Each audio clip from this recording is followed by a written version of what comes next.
because we never know, because we just like have a backlog of shit. But yeah, introducing the guest today, Saloni. She's been popping up on my feed personally, so that's why I'm like, oh shit, let me just like ask some questions. I'm curious, innit? No, it's an honor to be here. Thanks for having me. Yeah, I feel like you do better radio interviews, so you have kind of choreographed answers and shit like that. No. I'll try to stay away from that. No. You could be choreographed if you need to be. You know, you don't want to like show that personal side too much, right?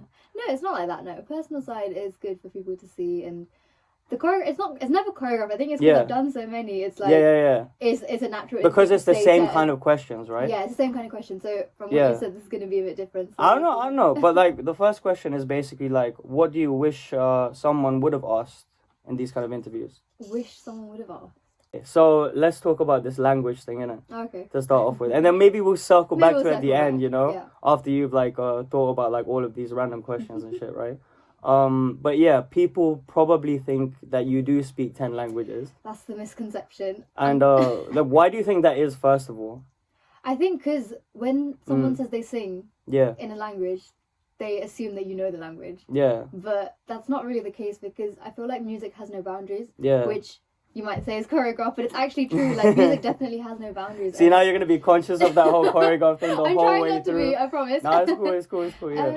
No, like, as in, like I said, music has no boundaries. So it's about you connecting with the style of music that it is, or like the vibe of it, than the actual words. I mean, words always have a great like input to it, which I think, but it's also the kind of song that it is. So when I say, oh, I sing in 10 different languages, all like they're like, oh, you can speak in it. I'm like, no, I just vibe to the song. And so I'm like, when you listen to a song so many times, you just grasp it. Like, you don't know what you're saying, but you grasp the lyrics and everything. But you grasp like the cadence, right? Like, even like people are listening to like French drill, for example, right? And they're just like taken away by the vibe, not necessarily like what they're saying, right? Because people are just going no for the words, you know? Yeah, but then the thing is with especially South Asian songs, it's like once you start listening to it, it's like I'm seeing the lyrics without even knowing, and that's when I kind of go back and actually look at what the lyrics are and try and get it right, and like cross check with like family, friends, and everything. But that's like not a normal thing, though. I don't think you know. Like, I think people don't pick it up like that. So, do you have like a background in like? Do you know like bare languages to begin with, or no? Are you like just a coconut who's like trying to? No, I'm just a coconut. Because I'm a coconut, and like I thought that you would be like, okay, you know what? I think that people who are coconuts are like not in touch with their culture enough, and that's why you create the kind of music to represent that. No, I don't agree with that. What are you saying? Like, I'm not gonna define people as coconuts, because I don't think that's fair. I think people don't say these things because they're scared. I don't think that's fair, because some people, if you might call them a coconut, but I don't think they are. They're just not in touch with their culture as much that they might wish to be, or like they haven't had the opportunity to be in touch with their culture. So, why do you think that is? Why do you think people don't have? Maybe it's the surrounding that you were brought up in. Maybe you didn't like. Some people are brought up in a very Caucasian area, or like non-brown area, so then they've not had the opportunity to kind of be in like touch in with the culture. Sticks, like Surrey or some shit, you know what I mean? Like, wherever. Far removed from the... My geography is not good, so I'm not going to comment on that. Yeah. But and like their parents don't have much to say, or like they try to, but then it's if you're not in a group of friendship, like if you're not in a friendship group where you don't have that relationship, that's a big thing, isn't it, low key? Yeah, it's like, what are you gonna say then? So you don't stay in touch with the culture that way, but then there might be a shift in your life where you go to a different, and then you see that culture, and I feel that like that's happened a lot recently. With like South Asian culture being brought up on social media, like so much more awareness about it, that people are actually going back and going in touch with their culture again. So, I mean, I was always quite in touch with my culture, just because my parents were like, they came from India. Even though I was born and brought up here, like I had a lot of culture at home, and I had like a brown friendship group at school and everything. So I was in touch that way, and I think for me, yes, like my friendship group wasn't always like proud of being brown. So I had to find that way through my music, and that's the way I kind of like loved being brown and everything. And I think over the years it's literally been through social media that there's been more awareness, especially over COVID. I don't know, I feel like we're straying away from our conversation. No, it's cool. So I told you, tangents, innit? Tangents. But yeah, I feel like now I'm closer to my culture more than ever. Yeah, and I feel like part of that is probably because it's kind of trendy to be in touch with your culture now. The reason why I think that is because of the representation, and therefore it kind of snowballs down to like us, right? Where we're like, oh shit, you know, maybe we should be in touch with this because it's unique and it makes us unique kind of thing. Yeah. You know, like the they them people, you know what I mean? But yeah. No comment. Yeah, exactly. You gotta be choreographed sometimes, you know what I mean? But yeah, so how many languages do you actually speak then? Oh, so I speak English. Telugu is my mother tongue. Okay, cool. So I speak that fluently. And Hindi I understand completely. Yeah. But I can speak it, but like it would take me forever to kind of put a sentence together. But like I understand it completely. And then because I understand Hindi, is that because of Bollywood movies and that? Or yeah, like, literally. I grew up watching soap operas, like TV series. Since I was a kid, like Hindi serials. Yeah.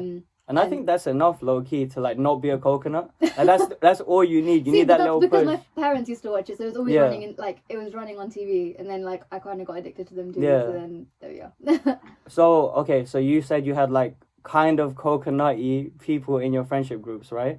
Beforehand, or like maybe because of that, you were also like a little bit of that kind of thing. Yeah, and I probably think it's because of the fact that like. There wasn't representation, that's one, right? That's one. And then also, like, you... Maybe, like, before our time, I'd say, maybe, like, 10 years before, like, you were supposed to not showcase the, like, Indian side or, like, Sri Lankan side or whatever. I mean, I can't speak for before our generation, because I wouldn't know but, like, that our parents and stuff, that's you know? what I wouldn't know that because my parents weren't born and brought up here, so I feel like people... That's the thing, people that are second gen, maybe they can relate to that because their parents are brought up here, but because mine weren't, I was the first gen here, so I didn't have to... I never heard of the having to hide your culture sort of thing. But or, like, not being proud of it. Or not being proud of it, but I also felt that when I was at school as well. I think because, again, there wasn't that representation just yet, so I, like... If I'd go to school or something, like, yes, I'd have all these brown friends and stuff, but not everyone was trying to hide that side of it. Like, outside of school, we'd show within our brown friendship group, but then when we go to school and the other cultures, they're mainly Caucasian, it's like, you can't, like, it was tough too. But it's crazy because, you know, that's probably because we're like, oh, we don't want to make them feel uncomfortable or like this and that. That's not why. I think it's because people didn't feel like they fit in. Yeah. Or like you'd be looked down upon if you were of another culture. Not down. You know what I mean? Though it is kind of looked down upon. Yeah. Which is sad. When you think in your head, oh, if I showcase this side of me that they won't relate to, then they won't gravitate towards me in other realms. But it's just like you just need one connection point in order to make a friendship. Do you know what I mean? Yeah. It's not like, oh, you have to have like these 10 things, like a checklist, like people have with relationships and shit like that. You know what I mean?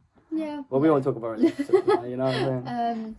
Yeah, no, I think, Yeah.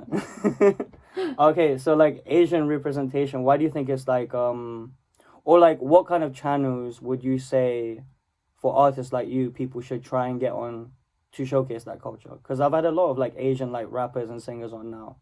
What do you mean? I didn't quite like, catch you. What would they, if they were like a young artist, who is trying to be in your shoes, what would you recommend they do to showcase that if they're like an Asian singer and that?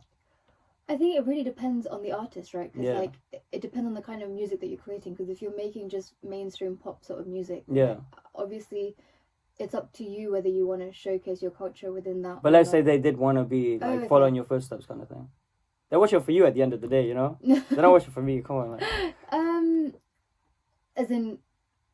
Still a bit if they want to be like you basically, right, and they want to like follow your blueprint of like, okay, I'm gonna go on BBC Asian Network and showcase my stuff there, I'm gonna do a documentary behind the scenes, like I'm gonna start a YouTube channel, like what would you say they should do first? Okay, I'd say start off if that is what you want to do and like showing your cultural side as well. I'd say first obviously like tap into your culture, find out where like or everything, like anything that you're inspired by, where's that coming from, who is it that you like you relate to, and kind of look at all those sounds and kind of amalgamate those sounds together and kind of see where that fit lies in with you, because I feel like the first step is literally self-discovery, which every artist is still going through. Like I've been doing music for so many years, but I'm still going through that, and I feel like only recently I've kind of realized that the music that I'm making is who I am, like what my identity is, which is the mix of the two cultures, which is where I feel like I lie in the most. And so I feel like exploring that sort of side of you, and then from there just showcasing it on social media. Like social media is a huge thing right now. And like I feel like it's the biggest place where you're gonna get heard. So being present on social media, putting out this content, and also again, it's not always about social media. It's also about like performing live, for example. For me, that's my most favorite part of being a musician, which is performing live. Going to gigs or like festivals, performing open mic nights, do those. I literally grew up doing pub gigs like since I was a teenager, and that's since when? When did you start? Literally since I was about 13, 14. You're crazy. Yeah, but that so was like because... how like someone is like probably listening. Like, how do you know that that's what you wanted to do like so young? So I didn't. I'll be honest. It was just something my parents pushed me into. I'll be honest. No way. It was like not that they wanted me to become a singer as my career. I don't think they wanted that. It was like they wanted just like me to try out different sort of extracurricular activities. So I did like Carnatic singing, Bharatanatyam, like Indian classical dance, like loads of different sports, badminton, swimming, all of that stuff. But I mean, singing stuck because that was the first talent that they explored, like that they found like that I was talented. It was like, I mean, I've said this in a lot of my interviews, but like when I was like 4 years old, we went to like this ashram and like they asked me to sing a Christmas carol. And that was the first time my parents had ever heard me sing. Like there's no one musically orientated in my family. So it came to a shock, but since they heard that, they were like, oh, she can kind of sing, so let's put her into singing lessons and everything. So that's where it all started. So they kind of saw your like little potential, little light of potential, basically, exactly. And then they're like, okay, maybe she could be good at this, and then pursue it. Definitely. So that happened, and then eventually, like I enjoyed singing like a lot. Like I did Carnatic singing, but I enjoyed like the Bollywood and the pop side of things. So then once I went into secondary school, I actually like my parents pushed me into like singing in front of school assembly and stuff like that, like putting myself out there. That's daunting, It is daunting, but I'm thankful for them because that's what pushed me out. And because I did that, I was like, oh, I actually do like this. And so then I did competitions, and that's when a label / artist development company like scouted me. And that's when I actually started looking at music as a career. Like I wouldn't say that's what I wanted it to be a career, but it was like looking at the business side of music. So like it's not just about singing. It's also about presenting yourself on stage. It's about having a social media presence. It's about everything that makes you an artist, not just a singer. So that's the kind of stuff that I did, and that's when I started that about when I was like 12, 13. And then that's when they kind of said to be able to like go further in this, you've got to like continuously like do live shows and everything. And so as practice, I do pub gigs every other Thursday, Friday sort of thing. So yeah, that's how I kind of got into getting used to live shows. Yeah, man, like obviously if you're a basketball player, you're gonna have to be on the court like on off days, you know, so that's basically like your court in it at the end of the day. Basically. But this whole self-identity thing is like interesting because I guess at 13, 14 you didn't really know who you were. So like what would you say is like the biggest shift for you in terms of like your personality from then until now? The biggest thing is I'd say environment. Like for me back then it was like I was going to school and I'll be honest, my school wasn't it had brown people, but it was very like centered around the Caucasian sort of culture sort of thing. So when I'd go to school, it was like Christmas carols and stuff like that, right? So it was like I tried to fit in, I'd sing. Carry on.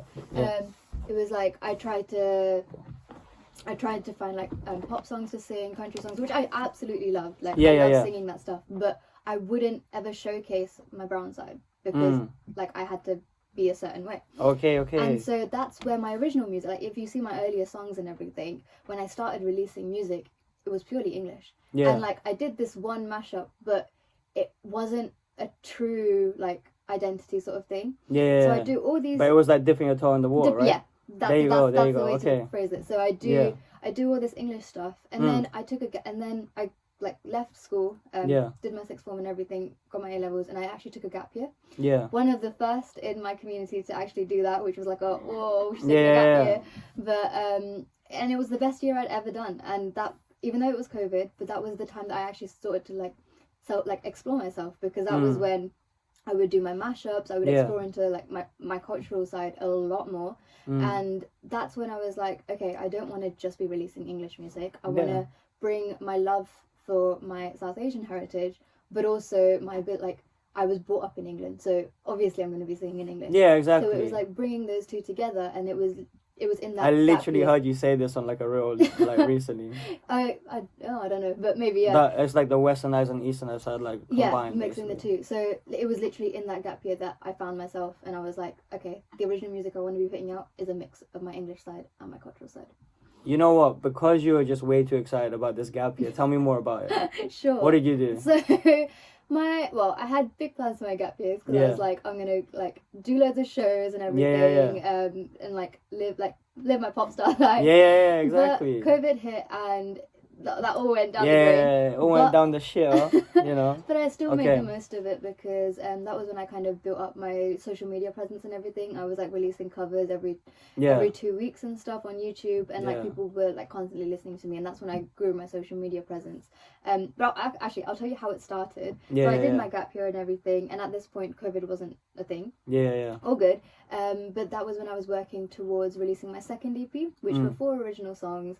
So I was working towards that. I had like this launch party for the first time. I had like people come in. Literally like 100 people came, and it was like till the last minute I was like, is anyone gonna come? But to see that happen and like come into place, it was the most amazing thing ever. So that happened, and then I actually went to India for a cousin's wedding. But then I stayed a bit longer to sort of know what the music scene is there. See if Tollywood or Bollywood is anything I'd ever want to go into, kind of test the waters there, and went to some classes there and everything. But I think I felt that like it was like a misfit in both areas. Like here I wasn't fitting in the complete pop culture. There I wasn't fitting into the full on Bollywood culture, and I was like, again, I think we're going back to the mixing the two, because I didn't feel like I fully belonged in one place or the other, and so it was like I'm trying to find the middle ground, which is what I ended up doing, which is what I'm doing now.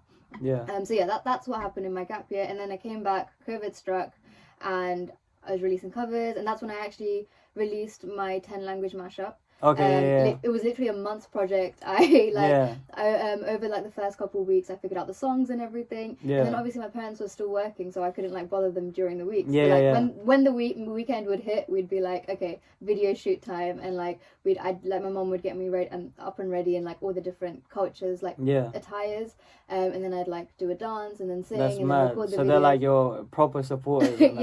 My parents have been my biggest pillar throughout the whole thing. So they helped me with that, obviously, and then just similar stuff like that. I'd find like I do. It's like they're your managers or something. It's like, for the biggest part of my life, they have been. It's only now that like I'm getting a separate team around me and everything, and but my parents are my number one supporters. But I guess that comes with the whole self-identity thing, isn't it? It's like, okay, she doesn't really know who she is at the moment, so let's like take the reins for a bit and just like kind of like help her, like give her a helping hand kind of thing. And then it's like, okay, let's let her pass over to like the big dogs kind of thing. Yeah, sort of. Yeah, you can say. I mean, a lot of the time I feel like my parents have been there as a guiding path, but to actually up until I'd say I became an adult, after that it was all like me trying to find my own opportunities and like bringing it to them, asking them for help. But a lot of the organization and everything was always down to me. Yeah, exactly. I mean, like, I think a lot of people who are like popping now did the groundwork in lockdown, and I guess because you had such big plans, that's why you like force yourself to be like, okay, let me capitalize. It's like, it's different. If I went to uni, I'd be like, okay, fine, I'll just do uni and I won't focus on my music. But because that year was for music, I had to do something, and that's when actually I made a few connections with like my producers that I've done the past 3 singles with. The past 3 singles weren't actually written in the last year. They were written over lockdown and only recently released, sort of thing.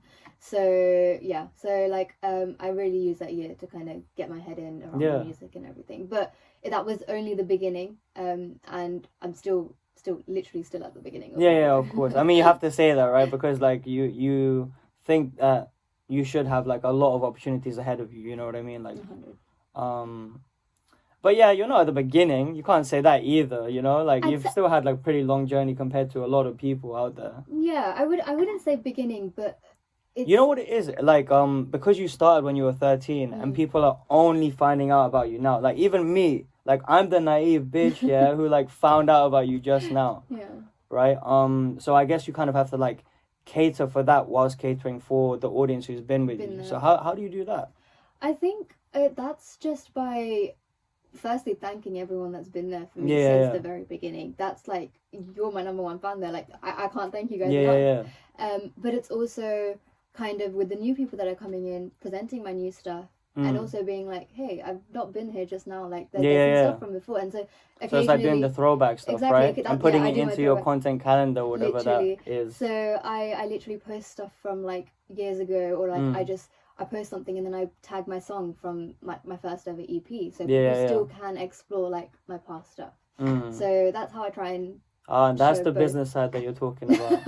Okay. Well, no, that was unintentional, but if you say so. No, it is. It's smart. Like, obviously, you have to let them see the catalog, because, like, if they do have a week where they're like, oh, I'm really listening to all of Saloni's music right now, where is the rest of it? Yeah. You know? Yeah. You're helping them find that. Exactly. You know what I mean? But, give people who, again, want to be in your shoes, like, advice on social media, like what are your quick like top 3 tips kind of thing? Social media is, you've been doing bits, innit? It's one hell of a thing. I feel like a lot of artists, there are some artists that love the social media aspect and are there for that, and then there are your handful of artists that are like, I'm doing social media because I have to do it, and it needs to be put out there. And I feel like I'm in the middle. There are days. I feel like there are times where you're like. There are days where I'm like content. Like I love it. Like I'm just doing it. Yeah. And then there are days where I'm just like, why am I doing content again? Like it's like, well, what am I doing? Because I just want to be out there performing. Because technically you don't need to, right? If it was like, I don't know, 1980 kind of thing. Yeah. You know? If it was back in those days, but now it's like a big part. Now of it's like you have to do it, otherwise you have to do it. You have to do it. People are gonna forget about you. Kind of thing. Exactly. And that's a big fear of like every like musician, content creator today, right? Yeah. It's just like, oh, I'm gonna be forgotten if I don't like keep on going. I mean, I would hope that all the artists that are out there are doing stuff that you won't get forgotten for. I mean, that's the goal, but obviously but times people have don't changed. People don't look at that stuff right now, innit? It's just like, obviously we know that it's like fast-paced in nature, but the real truth of the matter is like, there is so much more escapism present in our daily lives that we have less time for these kind of things. Yeah, no, 100. And I feel like I've seen that more since the change of like, when it was COVID, when we had all the time in the almost had all the time in the world, and were able to make that content, which is why my TikTok blew up, because I had all the time to make the content, and I was posting like 3 times a day, and things were being heard. But then now life gets in the way, and there's so much more to do that you can't always be focusing on content. So what I do now is actually I make a plan, I make a schedule of all my content that I've got to do. And I'm like, okay, these are the kind of pieces that I want to do, and then I'll plan when to do it, and I'll schedule as much as I can, or I'll just remind myself, put a reminder on my phone to actually post. And it doesn't always work out, I'll be honest. Like, so you do it all yourself still? Yeah, social media wise, cool. I mean, I get help from like friends here and there. I'm just like, what do you think about this piece? What do you think about that? Yeah, but that's not like, that's just like running it by, right? That's not like you have a team of people. No, to not do yet. One day. Soon. Now it's still maybe you can fall back a bit soon, right? Still doing all my stuff. But I think it's also letting yourself be okay with not posting constantly. Like, don't force yourself. And sometimes you just need to take a break. And I feel like currently, I think I'm in that phase. Like, the past week, I've not posted too much. I mean, I posted something yesterday, but like, but you're on a little hiatus, right? So giving yourself the time back. Yeah. So sometimes it's like, if you've been on a what is it called? I'm lost for words. If you've been on like a flow of constantly posting and stuff, and then you suddenly feel like you just need a bit of a break, that's okay. Maybe some of your past content, just kind of schedule it, and so that's exactly. I feel like people like see progression as like a graph where it's like this, and like it's never gonna be like that, right? You're gonna have like waves of creativity, and I guess that's when you capitalize on like, okay, now I can schedule in advance because I have all of these ideas. Then next week I can be like, oh, let me just like chill for a bit, focus on me. So what do you do to like focus on you? Music wise, or just in general? Just in general, focusing on me. I am a TV/movie fanatic, so I just watch a lot of TV when I just need some me time. A lot of people are going to love to hear that. That's not choreographed at all. Wow. No, carry on. No, I'm joking. Literally, like me time is watching Netflix. Don't worry. Okay, so what do you watch? Well, right now... What are you watching now? Right now is a complete pause because I've got exams going on, so... What are you doing exams for? I'm in my 3rd year of uni, so... Oh, so you're in uni still? I thought you didn't go. No, I did. So I took my gap year and then I went to uni. Oh shit! So you're doing uni as well as like everything else. So everything's side by side now. but then I'm waiting to graduate so I can go back to just doing full-time music. So are you just going to uni for the degree? Kind of, yeah. So how do you feel about that when you're like going to, well, when you're in exam season and you can't watch Netflix to chill out and you're doing all of this content, how do you feel about that? I think because I've always also been an academic. Well, once I've been an academic, like, oh my god, yes. I've always been someone to work hard to kind of see a result, and I feel like with academics you can see that result straight away, and it's also like a bit of a safe spot in my head, I guess. Like if I get that degree, if I need anything to fall back in, which like a just in case contingency plan. I have it. And I like what I'm studying right now. I am doing management science, so it's a mix of business management and data science. And I guess I can use something that for my you music. need to like leverage, the business side of it. It's made me more like commercially aware. So then that's helped me on the music side as well. And it's just, I feel like going to uni has helped me mature in general as well. So that's added to it. I mean, I guess that's also with age, but like... Did you move out for uni, or do you think... Yeah, I moved out. Okay, so cool. That whole experience... So that's what it is, exactly. right? So I think it's a lot of things that I'm still glad, even though I've gone to uni for that degree, I'm glad I did it, because I can now leave uni, graduate, and like feel accomplished that I've got a degree. And kind of just focus on my music after as well. So... But it's crazy to think that for you, it's like a side project. For uni, yeah, so many people say uni is like that. your little side project, man. I get that a lot. Everyone's like, you're just here for the side thing. But you don't feel like that, right? It's like it's more of an accomplishment thing. Yeah. And then it's like a backup option, because you know everyone catastrophizes, especially in this day and age, right? So it's like I'm not going to uni and just kind of flinging it by and just being like, oh, I'll be fine with it. No, you're taking it seriously. Like I still I'm still working really hard to get that first 2-1 sort of thing. It's like I'm very like I'd say I'm very goal driven and like achievement sort of driven. Do you feel like it gives you structure? Yeah. I feel like for someone like you, it must give you some sort of structure, because you have like this sporadic lifestyle where you're like trying to do everything all at once, and then not anything because you are trying not to burn out. Yeah. I think it's a big part of me being organised and structured, like you said. Like, in my gap year, like, I loved it that music was the only thing I was doing. But there was also, like, because I was also still, like, I wouldn't say, I was still starting up, essentially. Yeah. So, like, it was also, like, I didn't have so many things going on with music that music was the only thing I could do. So, I still I was like sort of missing the academic side. And so that's what I enjoyed once I started uni. But then obviously now it's like a lot going on. Which is why I'm looking forward to graduate and kind of just doing music after. But it's definitely given me the structure, because I have so many things going on. I'm like structuring my day, like my timetables and everything. Like I feel more organized in life. Yeah, and I guess it's just like, I feel like you do this, innit? Like, you push yourself into scenarios where you have to get this X thing, or like get this X habit like sorted, kind of thing. So that's always good to be like kind of aware of where you're at. And I think by having like these sort of things that you kind of striving for, like having a goal for, also kind of is interchangeable with every part of your life, because like when you know you're working towards something, you know what are the things in place that you need to kind of put there to get to that goal. And I feel like even after uni, I'm going to be doing that with my music. And like life goals, just in general. So it's all that. And I feel like subconsciously as well, like we do that anyways. Like even in terms of like friends, like obviously it's like bare peak to say that we gravitate towards certain friends because we're trying to like, you know, get more in touch with our culture and stuff, and we know that certain friends are like more in tune with it, so we will then hang out with them more, even like not knowing it. It's not a conscious thing, but we'll do it because we want to feel that kind of thing, and we want to like understand it and learn from it, take the lessons, and then you are then like 5% more in tune with your culture than you would have been if you were just chilling with the friends that you're already chilling with. You know, so it's just like, if we do that subconsciously, why not do it consciously and then be aware of it? And then when you are in a room, you don't come across like you are like unaware of like your surroundings and stuff, right? No, I agree. And on that topic, you probably seem like to most people that you're like the most put together person. What would you say to those people who think that?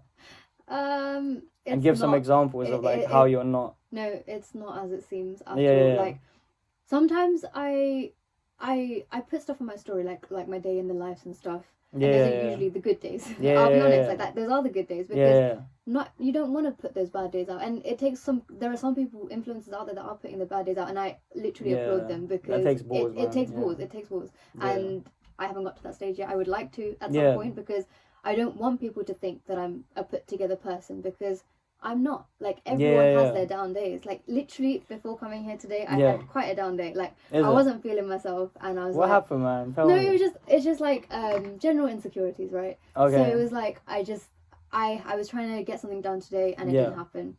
Okay. So it was like you kind of feel that bit of a low day, but you don't show that on social media, and I feel like that's something I've actually been working on. I've been working on like this song where it's like it's not as it seems. Yeah. And so it's like people see the side of you, and I'm sure there are so many like figures out there on social media that you see one side of them, but there's so much else behind them, and it's crazy how you're writing that song, and I'm like here thinking, oh, this person like comes across like a put together person. yeah, cause but obviously, like everyone knows that like if you, I guess, put yourself in other people's shoes, then you kind of understand that like, come on, like that's never the case. Yeah, right? No, and I feel like I hope not everyone expects it to be that way because like.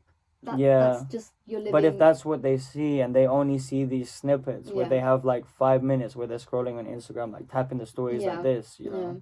Yeah, that's the what sad they thing, see, I guess, innit? yeah. But they see you smiling, singing 10 languages, and they're like, "Oh shit!" Like, well, here's I me need to fix up in my shit. You know what I mean? No, well, here's me telling you that that's not the case. There's so much behind the scenes that you guys don't see. Yeah. But I think that's just telling you that everyone's human. Like. Yeah. Even the people that you think are doing. Even if it's cliche to say it or whatever, no, like everyone is human. Everyone is human, and like. There's so much that goes on behind the scenes, so don't take things at face value. Give people an example of like something behind the scenes that like you wouldn't put out there, but you're comfortable talking about now. Like or you wouldn't have put out there because you've had more self-discovery now, so maybe you'd be able to now. Okay, so recently I did put something, but I guess this is something I'm okay talking about now because it happened years ago. Okay. But this goes back to my school days sort of thing. Yeah. Like, I've never actually said the entire story before, because as in on a podcast or anything. I guess I'm gonna do it now. But yeah, just rough cuts. I was talking about it this morning with a friend actually, and it was like it was my birthday. And I was getting back on the school bus and everything, and like I could see the people in front of me watching a video of me on a competition and mocking me for it. But it was like behind my back, like people couldn't actually see what it was. And obviously I asked, I was like, what's going on? And they were just nothing. And I was like, is it that video? And because I could actually see it, but I could kind of make out from the situation. And then I walked off the bus and I could actually see the video then, and I knew it was me. And I was like, is this what I'm having to do with on my birthday as well? And I went home crying, and I was like, do I really want to be taking this career? What were they saying when they were mocking? I don't remember too clearly. I just remember that they were laughing at me, or because it was I don't know how old I was. I think I was like, well, at this point, I think I was about 16 or 17. But they were laughing at a video from when I was 13 or something at a competition. Fairs, and fair enough, people are gonna mock people. But if you're trying to do something unnatural, not unnatural, unconventional, people are gonna mock you for it. But that's kind of been my point where I've just been like, that used to be my life, or people probably still do it now. I don't know, but probably, it's like. 100%. People are watching that 30-year video literally, right now. Probably. Before they click onto this. Probably. But it's those things where you just you can't be thinking, you can't let that affect you. Yeah, exactly. And that's also a kind of a motivation to kind of that has been some part of me that's been okay, I want to make it so I can prove those people wrong, because I don't want to let that affect me. And obviously it did affect me a bit, but it's being able to still do this career even though I know people are saying stuff like that, and it's being able to push through things like that kind of help you kind of move forward. It's so crazy where you were probably crying about the situation and you thought it was the worst day of your life, right? But then you hear stories for example Michael B. Jordan, obviously he just did Creed 3 and stuff, right? And when he was in school handing out his headshots and stuff, right, people were mocking him, calling him corny. There was a specific girl who said he was corny, and then fast forward till now, he's on the red carpet basically saying, so what did you say about me before? Kind of thing. And you know what, I think that people hang on to those moments more than they admit, and I feel like that drives them more than any. Oh, congratulations, Saloni, you're doing bits. You know what I mean? Yeah, I think obviously, like, to see those same people liking my videos now or commenting or something That's like crazy, that, it's like, you should say something, like, you know. No, I would never call anyone out. Like, that's not. Don't you ever feel like a little like mischievous one day, and you're like, oh, you know, maybe I should do it. No, maybe my management team will see this shit. You know what I'm saying? Like, no, I don't. I don't. come on, I like, don't you think never I have would. one moment where you're like, oh, maybe, like. No, I'm not, because I'd rather not put myself in that situation. Yeah, fair. So, what I'm getting from that is like you don't really like confrontation, like. No, not really. Yeah. I'd like to stay away. Yeah. I like to leave a level of peace where I can. Yeah, exactly. But yeah, I guess I don't know. I don't think that's whatever I just said. I don't know if that's exactly kind of giving you a representation of like a down day. I think that's like back then, and like me kind of using that as motivation. Yeah. To drive me now. Because down days now are like if I'm, I guess that you can go back to social media, like there was like during COVID my social media was like my TikTok especially was like going up, like was blowing up because I was doing loads of covers and everything, and now if you see, because of your work, not for no reason.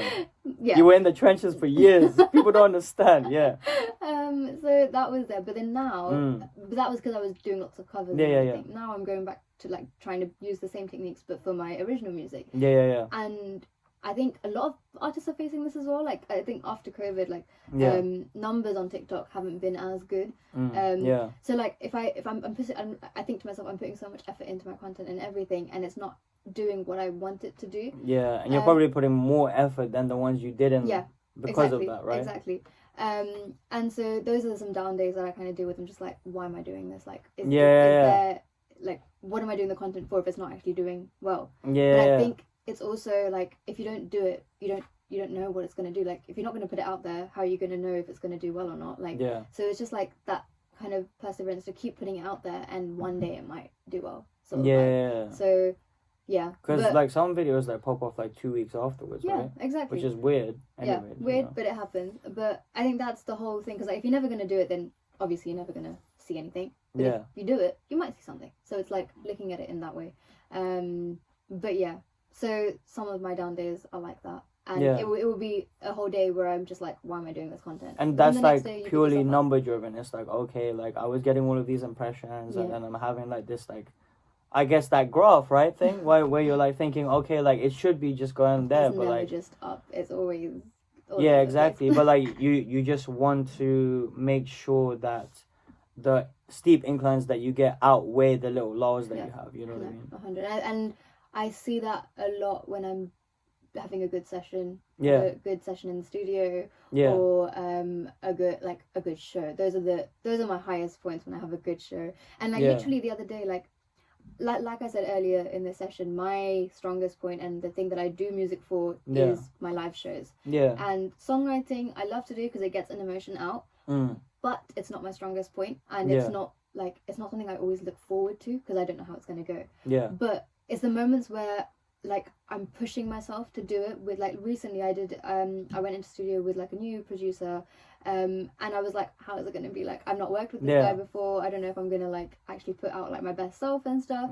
But going there, trying, and we actually got like a demo out in a day, and I was like, that's sick, because like I didn't think I could do it. So it's like it's pushing yourself even when you are at a low point. That kind of helps you get through those things. Like it's yes, that's at the start of that day I was feeling low, but by the end of the day I was like, whoa, I just did something I thought I couldn't do. So that's like your biggest driving sort of point. Exactly. Like you can think about it like when you were a kid, you didn't want to go on a roller coaster because you think you're gonna die, right? And then you go on it and you're like, oh shit, and then you do it again, right? It's like that kind of thing, and you kind of like take that across like your whole life, I guess, right? Kind of thing.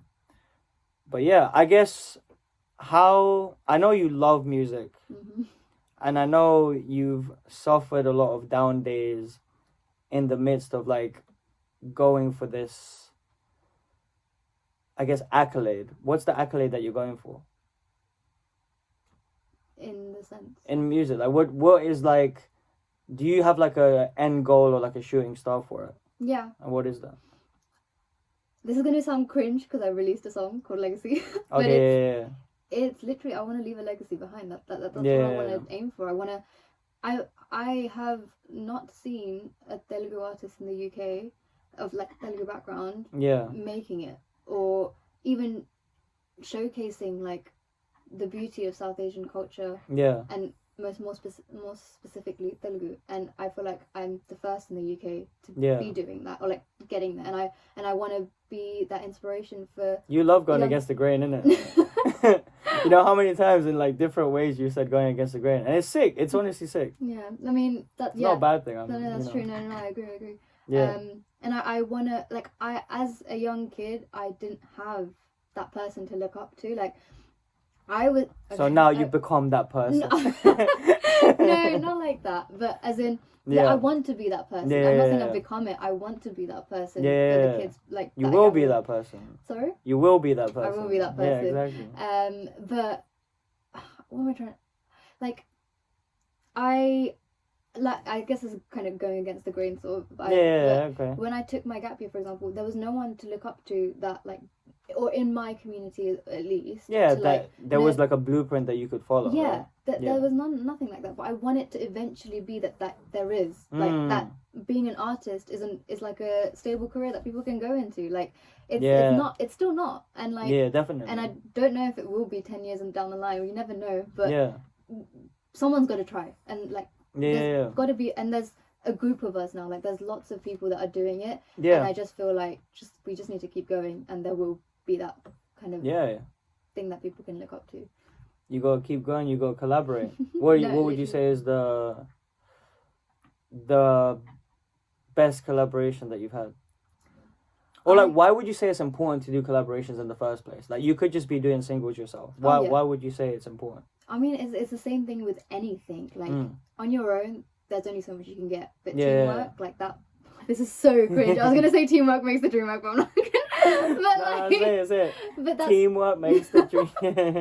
But it is those kind of quotes that kind of. It's just not as fun though, isn't it? It's not as fun on your own. You're not gonna do as well. Like it's because you're leveraging different audiences, and that's what you kind of have to do with the social media age. Audiences, different talents, different ideas. Let's make it less cringe. Yeah, cool. We're working. Yeah. So it's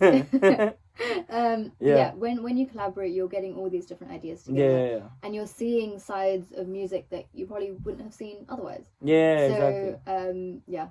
100% collaborations are the best. Why? When did you start doing collaborations? I did my first collab.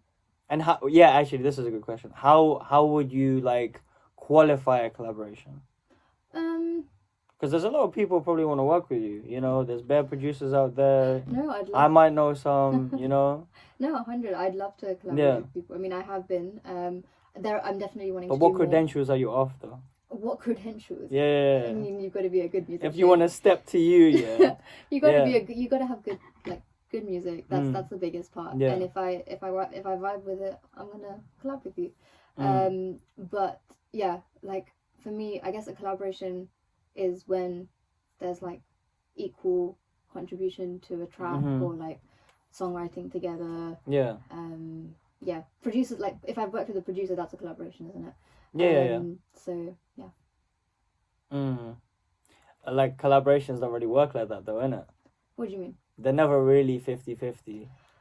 Yeah. If you look at it objectively, but you can be like, you could look at a 60-40 as a 50-50, for sure.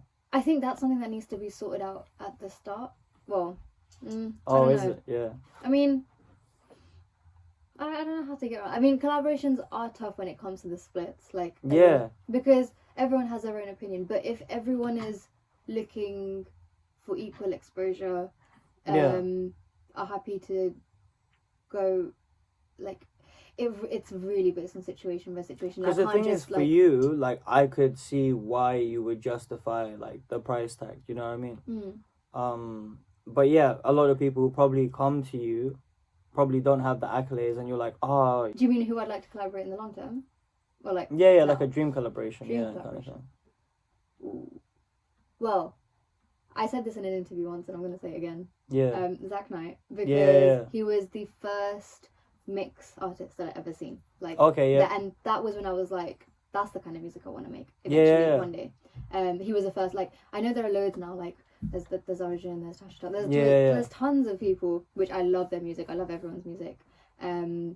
But Zack Knight was the first, and that's why I think I have that personal touch where I'm like, personal connection. Yeah, that's the guy I want to collaborate with, and I love his music, so why not? Okay. Cool. We'll clip that. Anything else you want to say? Because I'm actually done with questions. Anything you want to ask me, you can fire away. I don't mind. What am I going to ask you? I'm trying to think of how I can put you on the spot with the way you put me. Yeah. No, we can do that. I am terrible with questions. I'm not going to lie. So I'll save you some. Yeah, that's cool. We can do like a Instagram live or something, because obviously like your audience asks you questions, and we can like, I guess this will be before the episode comes out. So yeah, we'll give you guys a little taste of what this like quick fire round is, because I can't lie, I put on the spot best today. But yeah, no, I'm looking forward to seeing what you do in the future. I'll probably be less naive now and look into your stuff, because now I've actually had a conversation with you. So now I feel like almost inclined to look into you, but you know, in a good way. Like, I have heard your music, and obviously like I do like it when I'm down for that vibe. For the people who are going to search you up after this on Spotify and stuff like that, what would you say is your type of music that you make? Oh, cool. It is literally a mix of English and South Asian languages. And it's all around like the pop, R&B, current sort of vibe. Yeah. Alright, sick. Anything else you want to say to the people before you go? You guys can find me on social media as Saloni_music, SALONI_music. On a lot of them, if not just Saloni music. But yeah, big thing is just thank you for watching, and thanks for supporting me to all those fans that are here from following me for ages. So thank you so much. I really appreciate it. Like, nothing goes unseen. Like, if it wasn't for the people that are supporting me, like literally like you having me on your podcast, like so many people that have just noticed me and liked my music and kind of supported me, you're the reason I'm here. Like, there's no other way I'd be here. So it's honestly a big thank you to those lot, and for the new fans that are coming in, come watch, come join the family. You're still at day one technically. She said she's at the start of her journey. Remember that, guys. So you have your day one card now if you go ASAP after this. Thank you for coming on. There's probably bare podcasts that want to have you on that I know personally. So like, I'll shoot you that like afterwards and stuff. But this was sick. No, it's sick. Thank you for having me. Thanks for answering my questions, man. A lot of curiosity has been scratched off. Alright, in a bit, guys, in a bit.